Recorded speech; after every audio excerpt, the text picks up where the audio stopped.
बहुत पुराने समय की बात है। हिमालय पर्वत के बीच एक गांव बसी हुई थी, जहां संध्या नाम की एक खूबसूरत लड़की अपनी मां के साथ रहती थी। एक दिन संध्या की मां बीमार पड़ जाती है। संध्या बेटा, तू जाके गांव के वैद्य को बुला कर लेकर आ। मेरी बुखार कम नहीं हो रहा है। संध्या वैद्य को बुला कर लेकर आती है। तुम्हारी माँ का बुखार तब ठीक हो सकती है जब तुम उन्हें सांप का दूध पिलाओगी। सांप का दूध? पर वैद्य काका, मैं सांप का दूध कहाँ से लेकर आऊंगी? यहाँ से 15 कोस दूर जंगल में एक नागिन ने अपनी बच्चों को जन्म दिया है। वो नागिन रोजाना एक कटोरी में अपना दूध अपनी बच्चों के लिए रखकर शिकार के लिए जाती है। तुम उसी समय नागिन की बिल में जाकर वो चुरा लेना, पर ध्यान रखना कहीं वो नागिन दूध चुराने की वक्त वापस ना आ जाए। अपनी मां की जान बचाने के लिए संध्या 15 कोस चलकर नागिन की बिल पर जाती है। जैसे ही संध्या दूध की कटोरी को लेने के लिए हाथ बढ़ाई, तभी वो नागिन अपनी बिल में आ गई और संध्या की पैर पर काट ली। अरे ए लड़की, मेरी बच्चों का दूध चुराने की तेरी हिम्मत कैसे हुई? मैं तुझे काट लिया है, तू अभी बच नहीं पाएगी। मुझे माफ कर दो, मेरी माँ बहुत बीमार है। वो तुम्हारी दूध से ही ठीक हो सकती है, इसीलिए मैं तुम्हारी दूध चुरा कर ले रही थी। संध्या की बात सुनकर नागिन को दया आ जाती है। हे सुंदर कन्या, मैं अपनी जेहर चूस लेती हूँ, लेकिन तुम पूरी तरह ठीक नहीं हो पाएगी। दिन में तुम लड़की बनी रहोगी, पर रात होते ही तुम 3 सर वाली नागिन बन जाओगी। और अगर नागिन बनने की बात तुम्हें भूख लगती है तो तुम्हें इंसानों को मारकर खाना पड़ेगा। संध्या घर जाकर नागिन का दूध अपनी माँ को पिला देती है। उसकी माँ ठीक हो जाती है।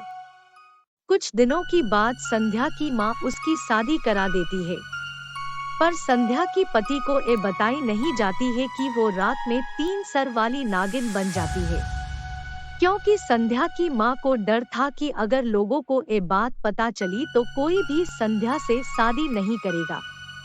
संध्या दिन में ही ढेर सारा खाना खा लेती थी ताकि रात में उसको भूख ना लगे और वो इंसानों को ना खाए। संध्या, आज सुबह मैंने 1 किलो जलेबी लाया था, लेके आओ, साथ में दोनों खाएंगे। सुनिए जी, वो तो मैंने खा लिया। तुमने सारा जलेबी खा दिया? मैंने तो सोचा था कि हम दोनों साथ में मिलकर खाएंगे। चलो कोई बात नहीं। रोजाना रात होते ही संध्या अपने आप को एक कमरे में बंद कर देती थी। उसकी ये आदत से उसकी पति को बहुत परेशान होता था। आज कुछ भी हो जाए, अगर संध्या ने अपने आप को कमरे में बंद किया तो मैं दरवाजा तोड़ दूंगा और देखूंगा कि वो अंदर क्या करती है। रात होने पर जब संध्या कमरे का दरवाजा बंद कर लेती है, तो उसकी पति दरवाजा तोड़कर अंदर चला जाता है। वो देखता है कि संध्या 3 सर वाली नागिन बन चुकी है। वो अपने पति को खाने के लिए दौड़ पड़ती है। तब उसकी पति भागते हुए जंगल में पहुंच जाता है। नागिन उसके पीछे पीछे आ जाती है। संध्या की पति भागते भागते एक साधु बाबा के पास पहुंचता है, जो जंगल में तपस्या करते थे।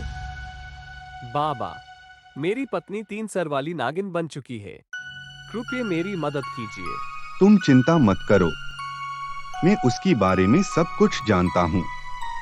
उस नागिन को आम बहुत पसंद है। तुम ये जादुई आम लेकर उसको खिला दो, वो पहले की तरह हो जाएगी।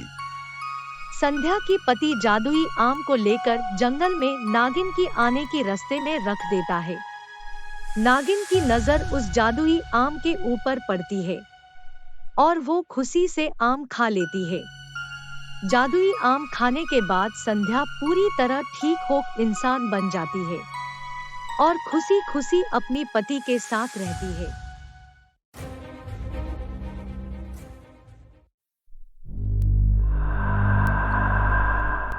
कई साल पुरानी बात है। बेलापुरी नाम की एक जंगल में वृंदा नाम की एक इच्छाधारी नागिन रहती थी। वो दिल की बहुत अच्छी होने की साथ साथ दूसरों की मदद भी करती थी।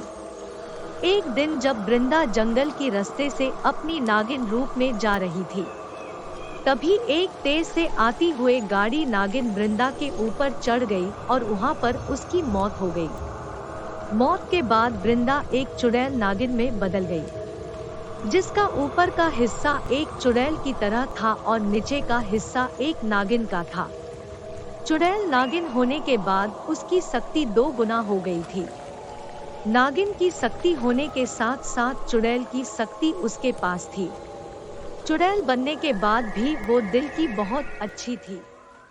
उसी जंगल के पास एक गांव में रामू और बिमला नाम की पति पत्नी रहते थे। वो दोनों बहुत गरीब थे।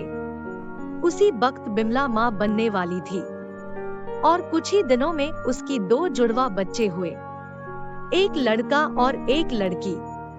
रामू बधाई हो, तुम्हारा 2 जुड़वा बच्चे हुए हैं, एक लड़का और एक लड़की। क्या? ये क्या हो गया? मेरे पास 2 बच्चों को पालने के लिए पैसे कहाँ से आएगा? मैं दोनों बच्चों को कैसे पालूंगा? बिमला को होश आने से पहले रामू ने बच्ची को लेकर जंगल चला आया। वो बच्ची जोर जोर से रो रही थी और वहाँ पे रामू उसको एक पेड़ के नीचे छोड़कर चला गया। उसी पेड़ के ऊपर एक चुड़ैल रहती थी। बच्ची का आवाज सुनकर वो नीचे आई। अरे वाह, इंसानी बच्चा, इसको यहाँ कौन छोड़ के गया? चलो अच्छा हुआ, उसको खाने में मुझे बहुत मजा आएगा। ऐसे बोलकर जब चुड़ैल बच्ची को खाने के लिए आगे बढ़ी, तब नागिन चुड़ैल वृंदा वहाँ पर पहुँच जाती है। रुक जा चुड़ैल, तुझे इस छोटी सी बच्ची के ऊपर दया नहीं आती जो तू उसे मार के खाना चाहती है? छोड़ दे उसे। नागिन चुड़ैल, तू कब से इंसानों की मदद करने लगी? हट जा मेरी सामने से, मुझे इसको खाने दे, वरना मैं तुझे भी मार के खा जाऊंगी। नागिन चुड़ैल और चुड़ैल के बीच लड़ाई शुरू हो जाती है, जिसमें नागिन चुड़ैल को हरा देती है और नीचे गिरा देती है। नागिन चुड़ैल वृंदा, आज तो तुम मुझे हरा दिया, लेकिन मैं अपनी हार नहीं मानूंगी। अपनी अपमान का बदला लेने में एक दिन जरूर आऊंगी। ऐसे बोलकर वो वहाँ से चली जाती है। उसके बाद नागिन चुड़ैल उस रोती हुए बच्ची को अपनी गोदी में उठा लेती है। गोदी में आते ही वो बच्ची चुप हो जाती है। अरे कितनी प्यारी बच्ची है, कोई इसे जंगल में कैसे छोड़कर जा सकता है? वो इंसान कितना निर्दयी होगा। मैंने अब फैसला कर लिया है, मैं इस बच्ची को पालूंगी और माँ का प्यार दूंगी। फिर उसके बाद नागिन चुड़ैल अपना रूप बदलकर एक खूबसूरत औरत में बदल जाती है और उस बच्ची को पालती है। वो उसका नाम परी देती है। देखते देखते परी 8 साल की हो जाती है। एक दिन परी आकर अपनी माँ से बोलती है, माँ, मैं हर दिन अकेले खेलते खेलते बोर हो गई हूँ। हम अब इस जंगल में नहीं रहेंगे। चलो ना माँ, पास की गांव में जाकर रहेंगे। वहाँ पर मुझे बहुत सारे दोस्त भी मिल जाएंगे खेलने के लिए। चलो ना माँ। तभी नागिन चुड़ैल परी की बात मान जाती है और परी की असली माता पिता जिस गांव में रहते थे उसी गांव में रहने के लिए वो दोनों गए। नागिन चुड़ैल और परी की अच्छी व्यवहार के कारण कुछ दिनों में गांव वाले उन दोनों से प्यार करने लगे। एक दिन की बात है, नागिन चुड़ैल कुएं से पानी भर रही थी। तब उस जंगल वाली चुड़ैल वहां पर आ जाती है। तुम यहाँ पर? चले जाओ यहाँ से। इस गांव में मेरी बहुत इज्जत है और गांव वाले भी मुझे बहुत पसंद करते हैं। मेरी बेटी भी यहाँ पर बहुत खुश है, इसीलिए तुम यहाँ से चले जाओ। अच्छा, गांव वाले और तुम्हारी बेटी तुम्हारी हकीकत जानते हैं क्या, कि तुम एक नागिन चुड़ैल हो?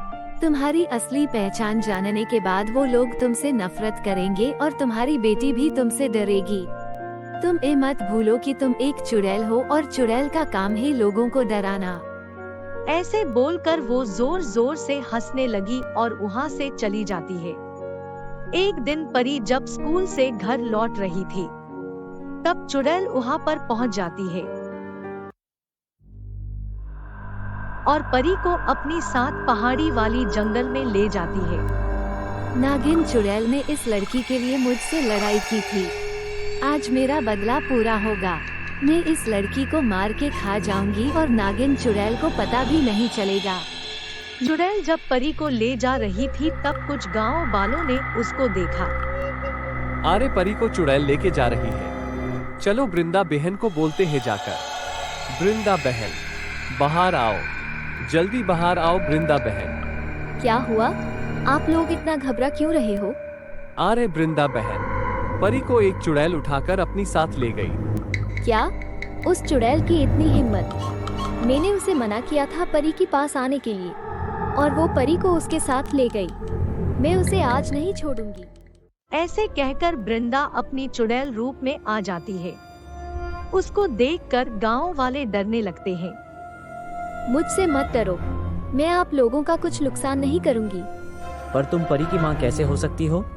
परी एक इंसानी बच्ची है और तुम एक चुड़ैल हो। मैं परी की असली माँ नहीं हूँ। आज से 8 साल पहले की बात है। इस पास वाली जंगल में परी को कोई छोड़ के गया था। तब से मैं उसकी माँ बनकर उसको पाल रही हूँ। ये बात सुनकर परी की असली पिता रोने लगा। मैं ही उसकी गुनहगार हूँ। मैं ही अपनी गरीबी की कारण परी को पैदा होने के बाद जंगल में छोड़ आया। क्या आपने मेरी फूल जैसी बच्ची को जंगल में छोड़ आए, एक बच्ची को अपनी माँ से जुदा कर दिए? आप इतने निर्दयी कैसे हो सकते हैं? मैं आपको कभी माफ नहीं करूंगी। अब ये सब बात करने की समय नहीं है। मुझे परी को बचाने के लिए जल्द ही जाना पड़ेगा। ऐसे बोलकर वृंदा वहाँ से चली गई। अरे वृंदा एक चुड़ैल होकर अपनी ममता के लिए एक इंसानी बच्ची को बचाने के लिए गई है। अब हम लोग को भी कुछ करना चाहिए। वृंदा की मदद करनी चाहिए। वहाँ उपस्थित पंडित जी ने उसी जंगल में एक हवन करके उस दुष्ट चुड़ैल को मुक्ति देने के लिए सलाह दी। उधर नागिन चुड़ैल वृंदा और दुष्ट चुड़ैल की बीच में लड़ाई शुरू हो जाती है। उसी वक्त गांव वाले आकर दुष्ट चुड़ैल को मारने के लिए हवन करने लगते हैं। उस हवन कुंड से एक पावन गंगा जल से भरी हुई मटकी निकली और वो मटकी अपने आप उड़कर उस दुष्ट चुड़ैल के ऊपर गिरकर उसको भस्म कर दिया। परी, ये दोनों तुम्हारी असली माता पिता हैं। आज के बाद तुम इन लोगों के पास रहोगी। नहीं माँ, मैं आपको छोड़कर कहीं नहीं जाऊंगी। आप ही मेरी माँ हो। नहीं परी बेटा, मेरा अब जाने का समय आ गया है। मुझे भी मुक्ति चाहिए, लेकिन तुम जब भी मुझे याद करोगी मैं तुमसे मिलने जरूर आऊंगी। तुम्हारी प्यार से मुझे मुक्ति कैसे मिल सकती है? उसके बाद मटकी की गंगा जल वृंदा के ऊपर गिरती है और उसको मुक्ति मिल जाती है। अब परी अपनी माता पिता और भाई के साथ खुशी खुशी रहने लगती है। आपको मेरी वीडियो अच्छी लगी है तो अपने फ्रेंड्स के साथ शेयर जरूर कीजिए और हाँ दोस्तों, लाइक और सब्सक्राइब करना मत भूलिए।